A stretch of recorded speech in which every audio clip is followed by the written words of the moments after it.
эжендей, шумыр хыщын.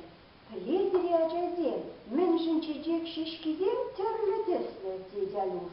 Міншін тілінек біт шағы, шынне білес шынағы, піледіп, деді Валюш.